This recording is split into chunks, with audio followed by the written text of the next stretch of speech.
سلام كمية علوك ورات غطاترتي فنوير سيفين لو محاموس عيسرات الريف فرق معرتن فرقان استدالو زيناو من سنادو حيزالكم قريبا لهم نمكتالكم بغير زعد من مساوم تصنح ميكايل حدقوية فلما قم بكانت وتاتو افلم تمالي بستقبر مرمراتا 30 زيقاتات بكورونا فيروس من كافون كرقاقتن كل 10 دمات فانيوم أكلت الشحن عشران حدنا مكاب قبر حرشة قطرن استاذ بيتن عوس راح كم تعمم محدار زوبا قشواركا قم كيبهم أب زوبا مأكل أب كلت الشحن عشران حدنا حرقات الترافيك بعصوت وشومنتنت وحمشي متاعت وسيهم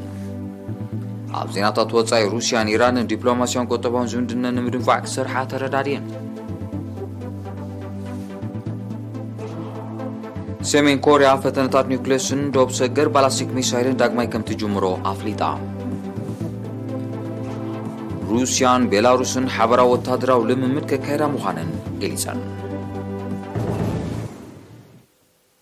زرزر زينا فلما حابريتها كامي ستعنا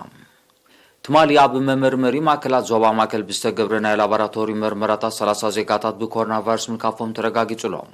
زومل كفتهم زي ترقاقة زيقاتات اتراشوم 4 سمرة ججرت ماي تمناي ماكل كتما أبا شاول عمتي بلزا زاجر كرنن ماي دومانيوم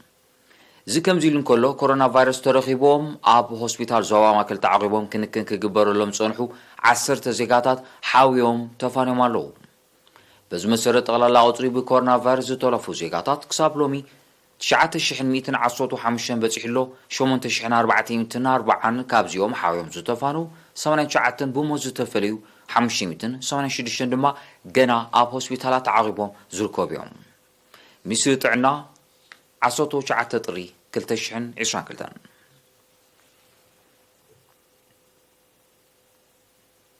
نابي كالزينا مسنسقرم أب كلتا شحن 20 حدا نابي مكاب قبر حرشا قطرن انسسا زبيتن عوص راح كم تعم من محدار زوباقا شباركا هزب زسرتو هزب زقلبتو نهزب زربح مدبات كتات أب تحت الزبل تيما بعصوتو شوعتن عصوتو شومونتن تطري أب كتما بارنتو أب زكان عقم كام قليتهم وكليرنا كالمبراتو بملقع تصبصاب مزدالو تحستو يوناس أبراهام كغربوي بمسرة زغربة تصبصاب بكل النصوباتات بستخايدة حيال قوسواسن وهودا سرارحان تداخي مصنحم كاب قبر حرشا قطرن انسسا زبيتن نمبربارن نمدنفعن بستسلاسل عيو على 35 مليون نعفا كم ستاكبه ازي مسناي كلتاشن عسران كنتاطر كل دما بالعلعز في كم زايد تنتيروم زي كازي أب معزازكم زماكلت عناون تمرتاو نتفتات ممكات لبدا كوفيد 19 مرققات وحس قرب تريد ستماي كمون أب كونتات ريتن مقهجاتاتن زي تسالت مدباتن وصيتومن بأحاس تسنى مرداتا قريبوم نحرشاوي نتفتات بزملكت لوم زبن كرامات بتقلالا لعل 251 هكتار كوانت تزرع أب زبزح كفالات زوبا زناب حلاف زلاف بمنبارو እቶት ብዘይካ ኣብ ውሱናት ንውስዶባታት ኣዝዩ ትሑት ምዃኑ መጋሃጫታቱን ብተመሳሳሊ በኣሉታ ከም ተጸልወ ተሓቢሩ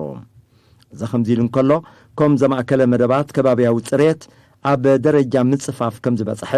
ተሳታፍነት ህዝብን ሰራዊትን ዝተሃንጻ 38 ኣብያተ ትምህርቲ ተጻፊፈን ኣገልግሎት ክባ ከም ዝበቕዓ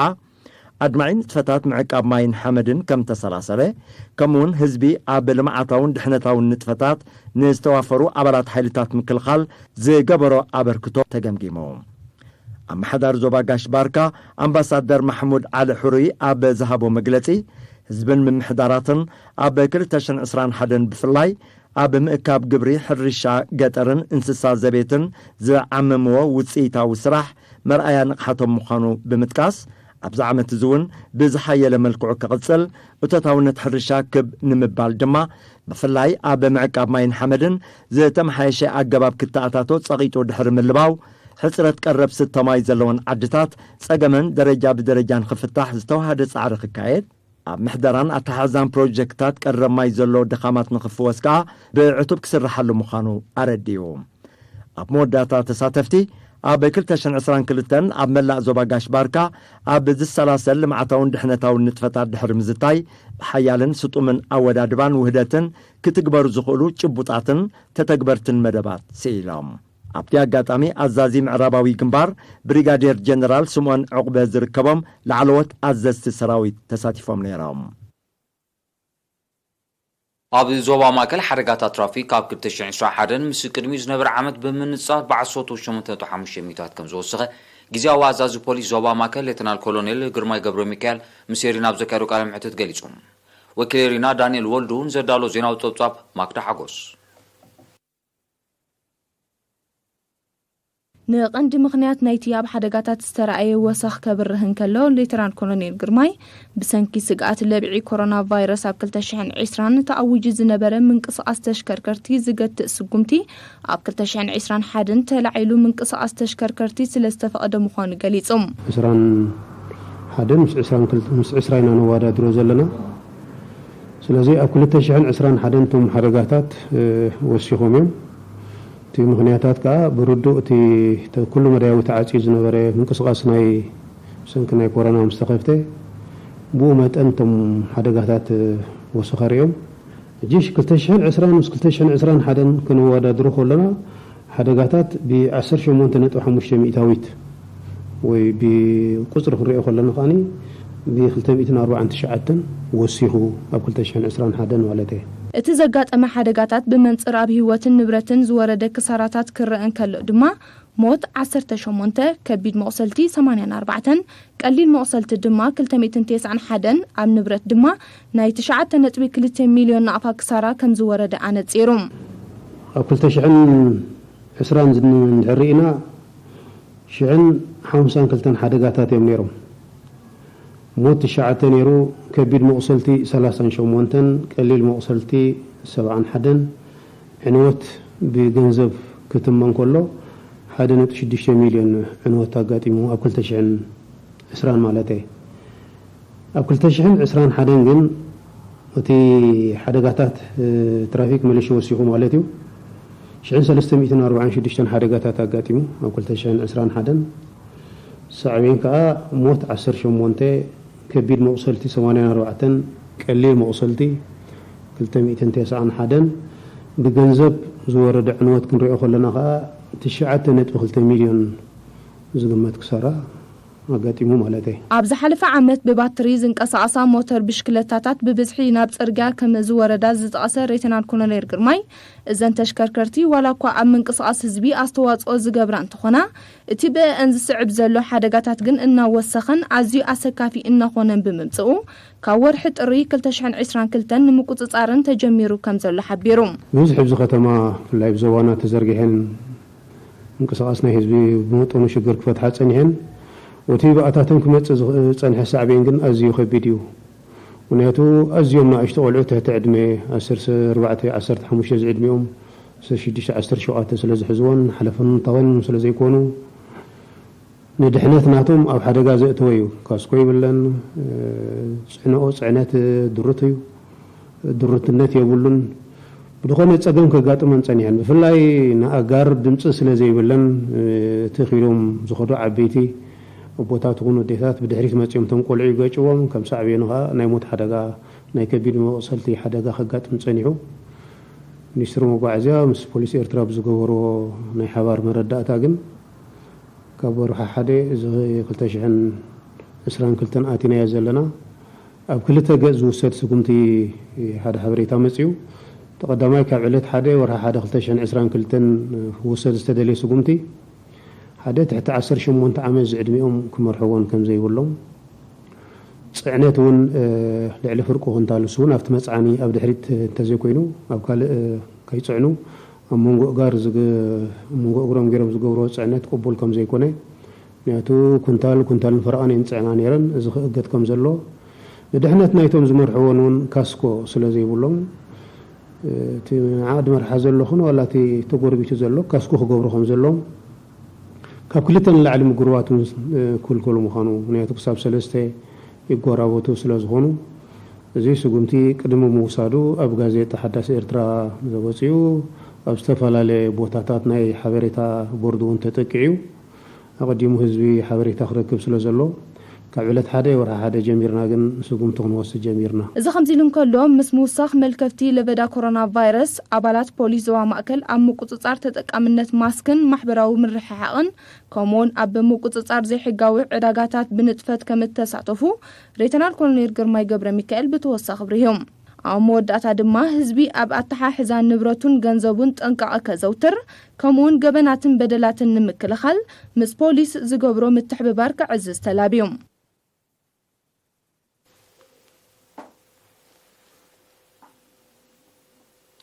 ማእከል ጥዕና ኣስማጥ እትህቦ ኣገልግሎት ንምስፋሕ ሕፅረት ፀንሓ ክፍልታት ንምቅላል ብኮም ደረጃ ተወግሶ ተወሲዱ በዚ መሰረት በኣስታት ፍርቂ ሚልዮን ናቕፋ 3 ንመፀበይ ነፍሰ ጾራት ሓንቲ ድማ ንተኣለይቲ ሕማም ቲቢ ዘገልግላ ብጠቕላላ 4 ክፍልታት ከም ተሃንፃ ሓላፍታት ካል ጥዕና ተሓጋጋዝ ነርስ መሐመድ ጅምዓ ዓብደላ ሓቢሮም እቲ ካል ሕፅረታት እውን ብምውሃር ምምሕዳር ህዝብን ሚኒስትሪ ጥዕናን ክማልእ ምዃኑ ጠቒሱ ድማ بدرجة كوم زوسر زلو توقسوتات موغيسوم አማሐዳሪኑ ዞባ አስማጥ አቶ ዑስማን አድም ሐላፊ ማህበራዊ አገልግሎት አቶ ኢብራሂም መሐመድን ቦግኖ አብትኑ ዞባ ሓንቲ ማእከልን ሓንቲ መደበር ጥዕናን ከም ዘለዋ ብምጥቃስ አቀማምጣ መሬትኑ ዞባ ሱፍሓቱን ብዝሕ ነበርቱን ኣብ ግምት ብምእታው ኣብ ከባቢታት ሻካ ወግሬት ኤምቤልዳይ ሃውሽን ቁሽን ትካላት ጥዕና ክዋደዳ ከም ዘድሊ ኣዘኻኺሮም ነበርቲ ብጊዲኦም ነተን 4 ክፍልታት ምህናት ዝተወስደ ተወግሶ ምርኣያ ኣብ ሕብረተሰብ ሰሪጹ ዘሎ ንቕሓት ምዃኑ ብምሕባር እቲ ጻዕሪ ብውህደት ከም ዝቕጽል ኣረጋጊጾም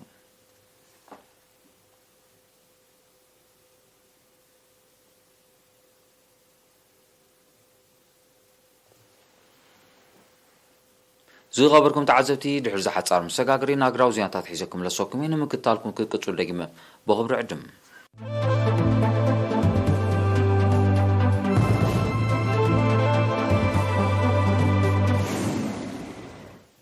ኤርቲቪ ምርጫውን ብምግባር ትከታተሉና በምህላኩም አዚናና ነምስከን ዝኸበርኩም ተዓዘብቲ ዜናታት ትቕጽል ዜና ውጻኢ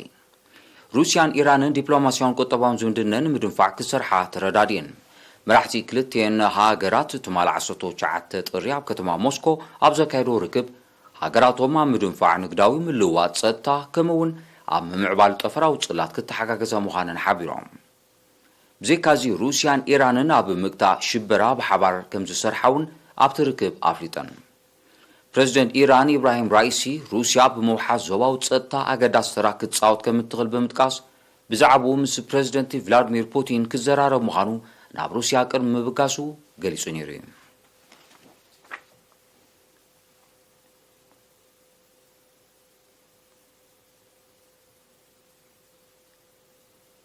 ሰሜን ኮርያ ተቋሪጹ ንጸንሐ ፈተነታት ኒውክሌር ስንዶብ ሰገር ባላስቲክ ሚሳይልን ዳግማይ ከም ትጀምሮ ኣፍሊጣ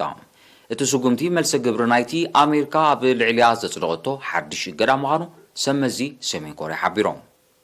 ሰሜን ኮርያ ቅልውላዊ ሓውሲ ደሴት ኮርያ ንምህዳ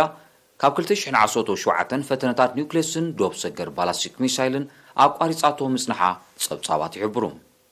ይኹን እምበር ኣሜሪካ ነቲ ዝተወስደ ስጉምቲ ከም ዘይኽበረቶ እትወቅስ ሰሜን ኮርያ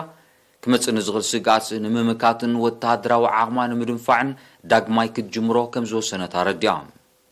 ቅልውላዊ ሓውሲ ደሴት ኮርያ ንምህዳ ኣብ 2018 ኣብ መንጎ ኣሜሪካን ሰሜን ኮርያን ዝተበገሰ ዲፕሎማስያዊ ተበግሶታት ነዊሕ ከይሰጎመ ከም ዝቃሃመ ይዝከር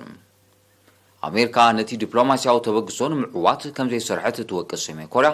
ኣብዚ ዓመት ዝጥራይ 3 ግዜ ልዕሊ ፍጥነት ድምፂ ዝውንጨፍ ሚሳይላት ከም ዝፈተነት ጸብጻባት ይጠቕሱ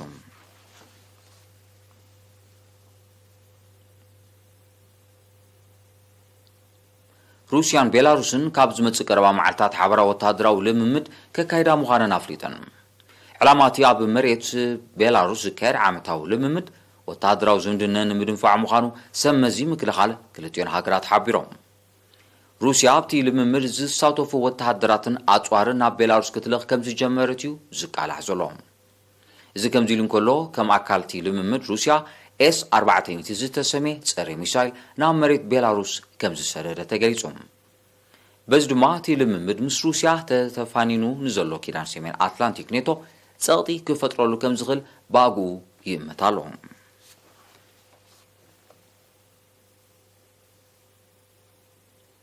ኣብ ዞባ ምዕራብ ኣፍሪቃ ብሓፈሻ ዞባ ሳሓል ድማ ብፍላይ ኣንጻር ግደማዊ ምትእትታው ዘቕንዕ ተቃውሞታት እናሓየለ መጽ ኣሎ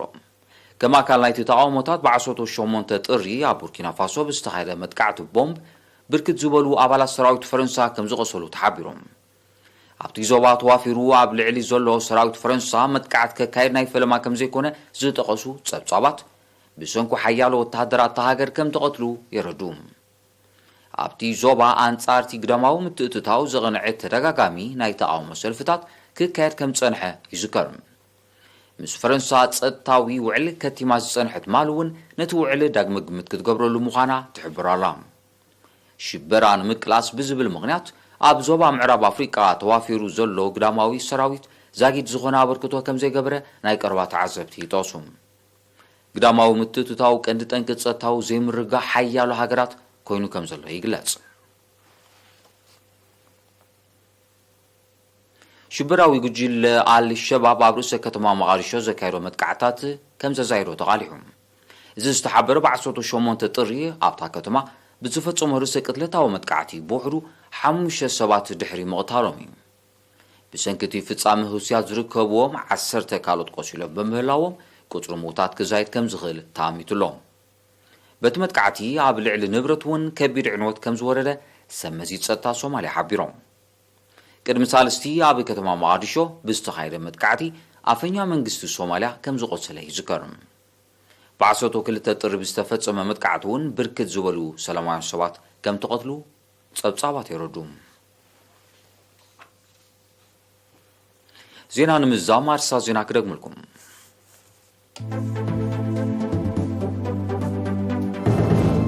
ማሊ ብዝተገብረ ምርመራታት 30 ዜጋታት ብኮሮና ቫይረስ ምልካፎም ክረጋገጽ እንከሎ 10 ድማ ሓዊዮም ተፋልዮም ኣብ 2021 ናብ ካብ ግብሪ ሕርሻ ገጠር እንስሳ ዘይቱን ዕው ስራሕ ከም ተዓምም ምምሕዳር ዞባ ጋሽባርካ ገምጊሙ